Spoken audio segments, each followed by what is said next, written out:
தமிழ் குரல் நேயர்களுக்கு வணக்கம்.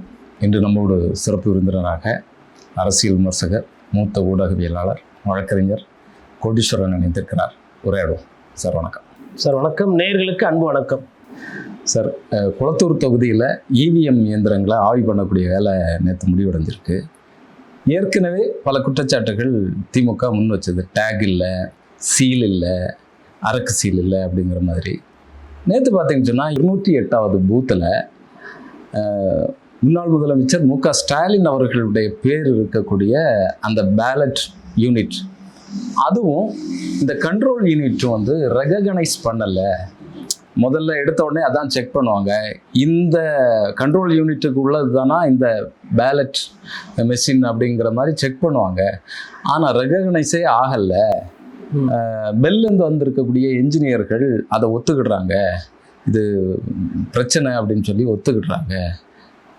ஆனால் அதுக்கு எல்லாம் முடிஞ்ச பிறகு பார்த்தீங்கன்னு சொன்னால் எலெக்ஷன் கமிஷன் அதிகாரிகள் சொல்கிறது, இல்லை எல்லாமே சரியாக தான் இருந்தது, நாங்கள் சொன்னோம், அவங்களும் அதை ஒத்துக்கிட்டாங்க அப்படின்னு சொல்லி திமுக தரப்பு இப்படி பண்ணிச்சு அப்படிங்கிறத அவங்க சொல்கிறாங்க.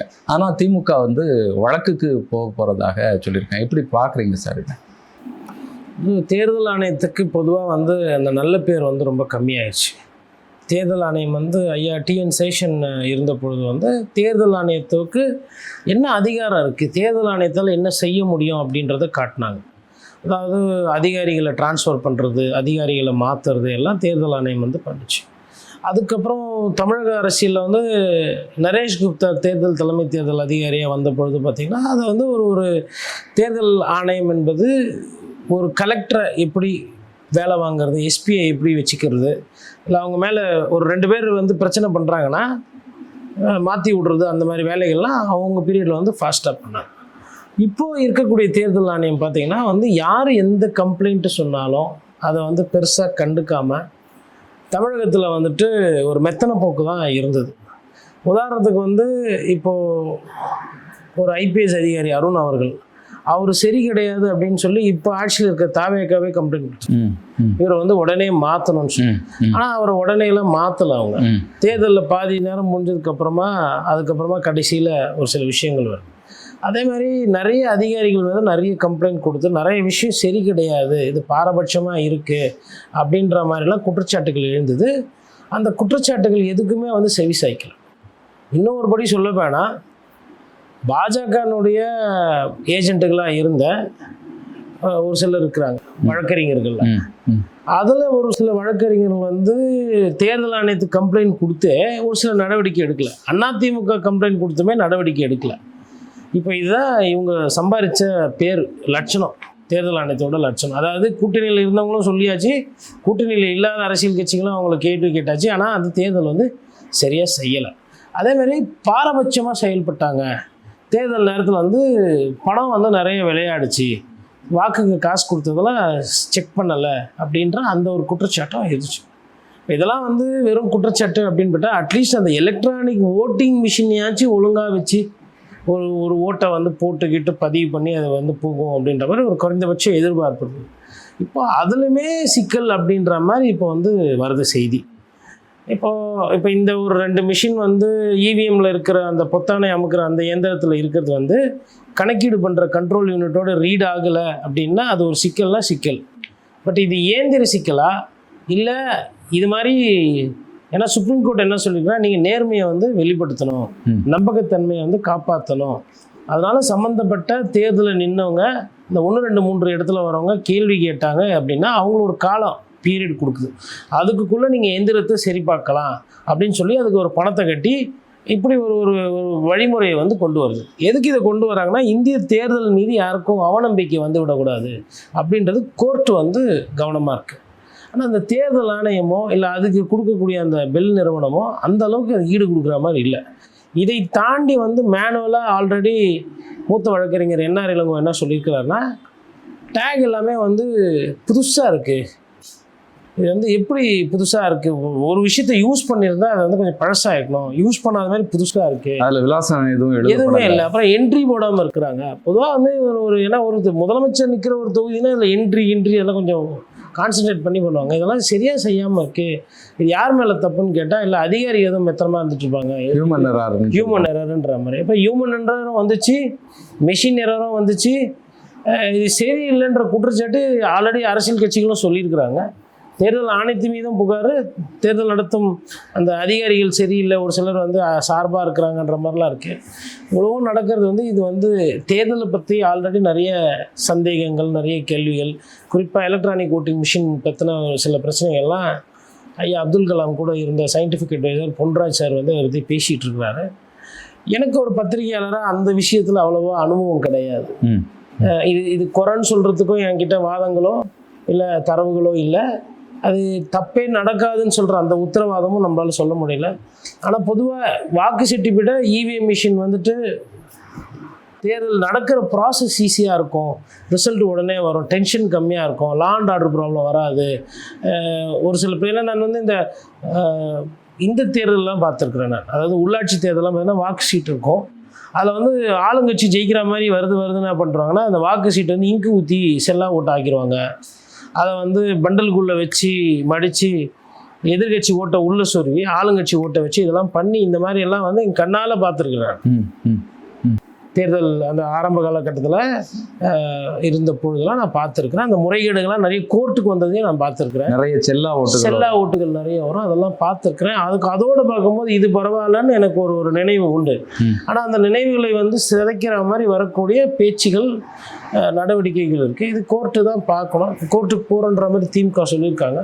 கண்டிப்பாக கோர்ட்டுக்குமே இது ஒரு தேவையில்லாத ஒரு தலையை பிச்சுக்கிற ஒரு கேஸாக இருக்கும். இது நான் இவங்க ஒன்று சொல்லுவாங்க, அவங்க ஒன்று சொல்லுவாங்க. தேர்தல் வேறு நடந்து முடிஞ்சிச்சு, எப்படி போகுதுன்றதை பார்க்குறோம். தேர்தல் ஆணையம் இது வந்து இது மாதிரி நிறைய வழக்குகள் அங்கங்கே. ஆனால் ஒரு வெளிப்படைத்தன்மை இல்லையே. இப்போ நீதிமன்றம் போனாலுமே விவிபேட்டை எண்ணுங்க அப்படின்னு சொன்னாலே விஷயம் முடிஞ்சிருச்சே. இப்போ பேலட் யூனிட் அந்த எந்திரத்தில் போட்ட வாக்கும் இதில் விழுந்ததும் சரியாக இருக்குது அப்படின்னு சொன்னால் நம்ம பார்க்குறது விவிபேட்டில் தானே பார்க்குறோம். நம்ம போடக்கூடிய இது அதில் விழுது, அதை எண்ணிட்டாலே பிரச்சனை சால்வ் தானே. ஆனால் அதை அனுமதிக்கலையே நீதிமன்றம். ஏதோ ஒரு காரணத்தினால இன்னும் நீதிமன்றம் வந்து விவிபேட் வந்து நீங்கள் வச்சுக்கோங்க, அது எல்லா தொகுதிக்கும் போடணும்னு சொல்லலை. அது விவிபேட் வந்து எல்லா தொகுதியிலும் இருக்கணும் கிடையாது. ஒரு சில தொகுதியில் வைக்கிறாங்க, ஒரு சில தொகுதியில் வந்து அது இருக்கிறது.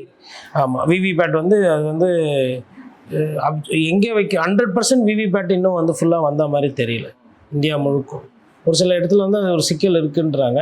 அதே மாதிரி விவிபேட் ஓட்டை எண்ணுறதுக்கு நீங்கள் வந்து வாக்கு ஷீட்டே முறையாக கூட எடுத்துகிட்டு வந்துடலாம். இல்லை அதான் டபுள் ப்ராசஸ். ஆனாலுமே இப்போ முன்னால் வந்து பாரம்பரிய முறையில் நடந்துட்டு இருந்த அந்த வாக்குச்சீட்டு இதில் உடனடியாக சொன்னாங்க, இன்றைக்கும் நம்ம ஓட்டு போட்டு 1 மாதம் கழித்து 2 மாதம் கழித்து தானே ரிசல்ட் வருது. இல்லை அது அப்படி நீங்கள் பார்த்தீங்கன்னா வந்து ஒரு ஆக்சுவலாக வந்து இந்த ஓட்டு போட்டு 1 மாதம் காக்கிறதுன்றது எனக்கு கேட்டால் அது வந்து ஒரு தவறான ஒரு விஷயம். ஓட்டு போட்டு மேபி ஒரு வாரம் 10 நாளில் வந்து அது எண்ணி சொல்லிடுறது தான் இருக்கும். இப்போ இருக்கிறதுலே ஜனநாயகத்தில் ஒரு நாட்டுக்கு முக்கியமானது என்ன? நாட்டினுடைய முதலமைச்சர் அடுத்து யாருன்னு தெரிஞ்சுக்கிறது தான். அதை கூட 1 மாதம் கழிச்சு நீங்கள் என்றீங்கன்னா அப்போவே நீங்கள்லாம் வந்து ஒரு தண்டமுண்டமான ஒரு வேஸ்ட்டு, அவ்வளோதான். அது எந்த புண்ணியமும் கிடையாது. தேர்தல் ஆணையம் மாறு தொட்டிக்கிறதுக்கு உங்களுக்குலாம் எந்த புண்ணியமே கிடையாது. 1 மாதம் கழிச்சு நாங்கள் என்ன ஒன்றீங்க. அதுக்கப்புறமா இப்போ ஒரே நாடு ஒரே தேர்தல், ஒரு தனித்தனியாக தேர்தல் நடக்கும்போதே வக்கீலில் வழி இல்லை. இதில் வந்து ஒரே நாடு ஒரே தேர்தல்னால் அப்படியே காஷ்மீர் வந்து கன்னியாகுமரியில் அப்படியே எண்ணி அறுத்து தள்ளிடுவீங்க. இது கேட்குற கேள்விக்கே உங்களுக்கெல்லாம் பதில் கிடையாமல் இருக்குது தேர்தல் ஆணையத்தோட லட்சணம். அப்படி இருக்கும்போது வாக்கு சீட்டு முறையில் திருப்பி போனால் ஒரு சில சிக்கல்கள் வரும், போலனாலும் சிக்கல்கள் இருக்குது. இதுவும் சிக்கலாக இருக்குது, அதுவும் சிக்கலாக இருக்குது. அதில் நான் முன்னாடியே சொன்ன மாதிரி சிக்கல்கள் இருக்குது. இப்போ அதில் பார்த்தீங்கன்னா ஒரு சில நேரத்தில் வந்து 2 இடத்துல குத்திருப்பாங்க. அது வேணும்ட்டேன்னா இன்டென்ஷனெல்லாம் செல்லா ஓட்டு போடணும்னு போடுறது, அந்த மாதிரி விவகாரங்கள் இருக்குது. அது எப்படி போகணும்னு பார்க்கணும். அதனால் வந்து இது வந்து ஒரு விஷயங்க, அட்லீஸ்ட் மேலே இருக்கவங்க சரியாகிறாங்கன்னு வச்சுக்கோங்களேன். தேர்தல் ஆணையத்தினுடைய தலைமை அதிகாரிகள் அவங்க நேர்மையானவங்க, அவங்க மாண்பானவங்களாக இருந்தாலுமே அது வந்து இருக்கும். முன்னாடிலாம் தலைமை தேர்தல் அதிகாரினா அவங்களுக்குன்னு ஒரு ரெக்கார்ட்ஸ் வந்து க்ளீனாக இருக்கும். அவங்களோட யார் என்ன அதிகாரி, இவர் மேலே எதுவும் குற்றச்சாட்டு இல்லை, இவர் வந்து எந்த அரசியல் கட்சியோட சார்பு இல்லாதவருனாங்க. எதிர்கட்சிகளுக்கும் ஒரு ஆப்ஷன் கொடுக்கணும் தலைமை தேர்தல் அதிகாரி தேர்ந்தெடுக்கிறதுலன்றதெல்லாம் இருந்துச்சுங்க. இப்போ பாரதிய ஜனதா கட்சின்னா இப்போ தேர்தல் ஆணையத்தை தன்னோட இன்னொரு அங்கமாக்கிச்சு. கிட்டத்தட்ட தேர்தல் ஆணையத்தை திட்டினாங்க, யாருன்னா எதனா கேள்வி கேட்டாங்கன்னா பாரதிய ஜனதா கட்சிக்கு கோவம் வருது. அப்போ இப்படியெல்லாம் போகும்போது நமக்கு தேர்தல் ஆணையத்தின் மீது இன்னும் சந்தேகம் அதிகமாக வருது. சமீபத்தில் நடந்த மேற்குவங்க தேர்தலில் வந்து இவிஎம் மிஷின் எல்லாம் எரிஞ்சு போச்சு. இப்போ இதை வந்து பரவலாக ஏற்கனவே இருக்கக்கூடிய சந்தேகத்தை இன்னும் வலுப்படுத்தக்கூடியதாக.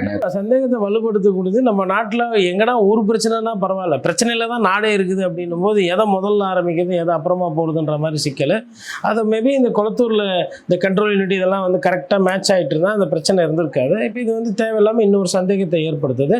பட் எனக்கு என்னமோ தாவேக்கா வந்து இந்த மாதிரி இவிஎம் மிஷின் எல்லாம் டேம்பர் பண்ணி தான் ஜெயிச்சாங்க அப்படின்ற மாதிரி அந்த புள்ளிக்கு நான் போக வரல. இல்லை, ஆனால் கண்ட்ரோல் யூனிட் சொல்கிறாங்க. கண்ட்ரோல் யூனிட்டில் அரக்கு சீல் இல்லை, 2 இது இருக்கும். ஒன்று வாக்கு முடிஞ்ச பிறகு போடக்கூடிய ஒரு சீலு, அப்புறம் வந்து எண்ணும் போது முடிச்ச பிறகு போடக்கூடிய ஒரு சீல். அந்த 2 சீலுமே இல்லை.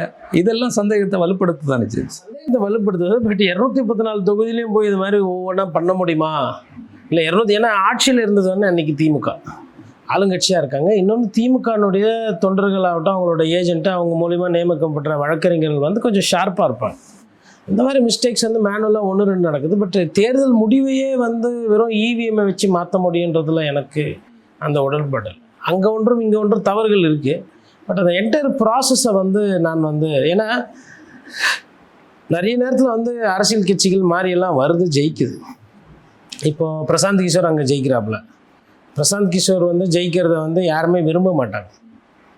காரணம் என்னென்னா தலைவலி, கொச்சல், ஒரு சாதாரணமாகவே பயங்கரமாக பேசுவார். இப்போ ஜெயிக்க வேறு செஞ்சுவிட்டார். இப்போ இந்த எம்எல்ஏ ஜெயிச்சதை அவர் பிரதமர் ஜெயிச்ச மாதிரி பில்டப் பண்ணுவார். அதை யாருமே விரும்ப மாட்டாங்க. அந்த மாதிரி ஒரு எடுத்துக்காட்டு சொல்லலாம். அதே மாதிரி இப்போ உங்களுக்கு மிஷினை வச்சு தான் நீங்கள் வந்து இந்த மாதிரி பெரிய அளவில் ஏமாற்று வேலை பண்ணணும் ஆல் இந்தியா லெவலனா, அசாதுதீன் ஒவைசி மாதிரி ஒரு ஏஎம்ஐஎம் கட்சியே தேவை கிடையாது. அந்த கட்சியினுடைய ஒரே நோக்கம் என்னென்னா, அசாதுதீன் ஒவைசி எங்கெல்லாம் வந்து இஸ்லாமியர்கள் நண்பர்கள் இருக்கிறாங்களோ, சகோதரர்கள், அந்த ஏரியாலெல்லாம் போய் இவர் வேட்பாளரை போட்டு அங்கே காங்கிரஸோ இல்லை பாஜகக்கு எதிரான கட்சி ஜெயிச்சு விடக்கூடாது. பிஜேபி, ஆமாம், இவர் போய் ஜெயிச்சுட்டு இவர் அமைதியாக இருந்துருவார். அதாவது ஒன்று இவர் ஜெயிப்பார், இல்லைன்னா பிஜேபி ஜெயிக்கணும். இப்போ அசாதுதீனோட ஒவைசி என்னென்னா, ஒன்று பிஜேபிகிட்ட ஜெயிச்சணும், இல்லைனா பிஜேபி பி டீம் ஜெயிக்கணும். அதுதான் இவர். ஆனால் அங்கே வந்து தப்பி தவறி கூட காங்கிரஸோ இல்லை மற்ற மாநில கட்சிகளோ வரக்கூடாது. ஆனால் இவர் கூட்டணிக்கும் போக மாட்டார். பிஜேபி எதிர்க்கிற மாதிரி பேசுவார், ஆனால் யாரு கூடவும் பேச மாட்டார். அப்போ பிஜேபிக்கு எதிராக இருக்க ஓட்டை பிரிக்கிறதுக்கு ஒரு கட்சி. இப்போது இவிஎம் மாதிரி ஒரு விஷயம் இருக்குன்னா இவங்களெல்லாம் மதிக்கவே வேணாம். ஆனால் எதிர்க்கிற மாதிரி இருக்கும். அவர் திடீர்னு காட்டமாக ஒரு சீசனில் பேசுவார், அப்புறமா தான் லீவ் விட்டு போயிடுவார். ஹைதராபாத்தை தாண்டி ஒரு சத்தமே வராது. இந்த மாதிரி எல்லாம் நிறைய நடக்குது ஆல் இண்டியா லெவலில். அப்போ எனக்கு அதையும் நம்ம ஒரு சைடில் பார்க்க வேண்டியது இருக்குது. இப்போது இவிஎம் மிஷின் வந்து இது மாதிரி தப்பு பண்ணலாம் அப்படின்னா நயினார் நாகேந்திரன் என்ன பண்ணுவார், கெஞ்சி போய், ஏங்க நான் ஒண்டி ஜெயிக்கிற மாதிரி கொஞ்சம் மிஷினை ஒரு 4 மிஷினை எனக்கு கொடுங்க. குளத்தூரில் ஸ்டாலின் சாருக்கு ஓட்டு கம்மியாக வருதுன்றது ஒரு சைடு. அதேமாதிரி எனக்கு கொஞ்சம் சூடு வச்சு கொடுத்தீங்கன்னா, இந்த ஆட்டோமீட்டர்லாம் சொல்லுவாங்க, இந்த ஆட்டோ ஓட்டும் போது இந்த புதுப்பேட்டையில் சிந்தாரப்பேட்டையில் கொடுத்து கொஞ்சம் சூடு வச்சுக்குவாங்க. அது என்னன்னா நமக்கு 0-0 கட், ஆனால் வண்டி கொஞ்சம் போகிறதுக்கு முன்னாடியே அது மீட்ரு ஓடும் அப்படின்ற மாதிரிலாம் சொல்லுவாங்க. கேலிப்ரேட் பண்ணுவோம். அந்த மாதிரி எதனா கேலிப்ரேஷன்ஸ் இருந்துச்சுனாக்கும் அது மாதிரி பண்ணியிருப்பாங்க. அண்ணாமலை வந்து எம்பி ஆகிருப்பார், நயினார் நாகேந்திரன் எம்எல்ஏ ஆகிருப்பார். அதாவது கட்சி தலைவரே தூக்குற அளவுக்கு பிஜேபி விட்டுருக்காரு. அதேமாதிரி பிஜேபிக்கு நெருக்கடியும் ஒரு சில நேரத்தில் வருது. அப்போது எனக்கு தேர்தல் ஆணையத்தின் மீது சந்தேகமாக இருக்குது. சந்தேகமான ஒரு தேர்தல் ஆணையம், ஒரு சரியில்லாத ஒரு மிஷினு, சரியில்லாத அமைப்பு, மாநில அரசை நம்பி இருக்கக்கூடிய ஒரு தேர்தல் ஆணையம் தேர்தல் நடத்துச்சுன்னா அது 100% சரியாக இருக்காது, அது ஒழுக்கமாக இருக்காது அப்படின்றதுக்கு குளத்தூர் ஒரு சாட்சி. ஏதோ அதை அப்படி பார்க்குறோம். அது மொத்தம், அதாவது இது எப்படின்னா, இப்போ சாப்பிடும்போது கல் வருது சாப்பாட்டில், அது நல்லா இருக்காது. அதனால் எப்பயுமே வந்து கல் தான் இருக்கும். இவங்க டெய்லி ஒரு கிலோவில் வந்து ஒரு 50 கிராம் கல் போட்டு தான் சமையலே செய்கிறாங்க அப்படின்ற மாதிரி கிடையாது. அது மாதிரி தான் நம்ம அது கொஞ்சம் லைட்டர் வெயினில் அது இல்லை. நீங்கள் சொல்கிறதுலேருந்தே ஒரு கேள்வி, முன்னாள் முதலமைச்சர் ஸ்டாலின் அவர்கள் வந்து இப்படி தான் தோற்கடிக்கப்பட்டிருக்கிறார் அப்படின்னு ஒரு அஜெண்டாவை, இல்லைன்னா ஒரு விஷயத்தை, பிரச்சாரத்தை எழுப்புறதுக்காக திமுக சார்பில் எந்த மாதிரியான வேலைகள் செய்கிறாங்களா? இல்லை, தப்பு கிடையாதுங்க. இங்கே இப்போ அதாவது கண்ட்ரோல் யூனிட்டும் பேலட் யூனிட்டும் நீங்கள் வந்து இப்போ எடுத்துக்காட்டும்போது ஒழுங்காக இருக்கணும். எனக்கு இதை வச்சு தான் எனக்கு ரிசல்ட்டு சொன்னீங்க, நான் வந்து தோற்றுருக்குறேன், நான் அக்ரீவ்டு பார்ட்டி, எனக்கு சந்தேகம் இருக்குது, சட்டப்படி சந்தேகம் இருக்கும்போது எழுப்புனா அந்த சந்தேகத்தை விளக்கம் சொல்லி அதுக்கு ஆதாரத்தை காட்ட வேண்டியது தேர்தல் ஆணையத்தோட பொறுப்பு. தேர்தல் ஆணையம் இங்கே அதை காட்ட முடியாமல் திட்டு கொட்டு மாதிரி முழிக்குது. அப்போ அவங்க நீதிமன்றம் தானே போவாங்க. வெற்றி தோல்வி விட்டுருங்க. இது நீதிமன்றம் கண்டிப்பாக இதை வந்து வாதமாக எடுக்கும், பிரதிவாதத்தை கேட்கும், என்ன ஏதுன்றது போகலாம் இல்லையா. அந்த வழக்குக்கு மெரிட் இல்லைன்னு சொல்ல முடியாது. பதியப்பட்டு இது என்ன ஏதுன்னு கேட்பாங்க. அது நீதிமன்றத்துக்கு ஒரு நெருக்கடி தான். திமுக அப்படி ஒரு பிரச்சாரத்தை வந்து எடுத்து வைக்கிறதுனா அது தப்பு கிடையாதுங்க. அரசியல் கட்சி அது. அவங்க பண்ணுற தப்பு யாருன்னா அரசியல் கட்சி ஒத்துக்கிறாங்களா? அவங்க என்ன பண்ணுவாங்க, சட்டமன்றத்தில் முதலமைச்சர் என்ன பண்ணார், எங்கப்பா அப்பாவை காணும்பான்னு ஒரு சமிக்கை பண்ணி ஒரு விமர்சனத்துக்குள்ளார ஒரு கருத்து வச்சார். இப்படி பண்ணி தான் நீங்களாம் ஜெயிச்சிங்களா, மிஷினில் தப்பு தான் அப்படின்னு அவங்களும் இப்போ பண்ணுவாங்க. அது உண்மையா, இந்த பிரச்சாரம் சரியா தப்பா, அது நீதிமன்றத்துக்கு உட்பட்டது.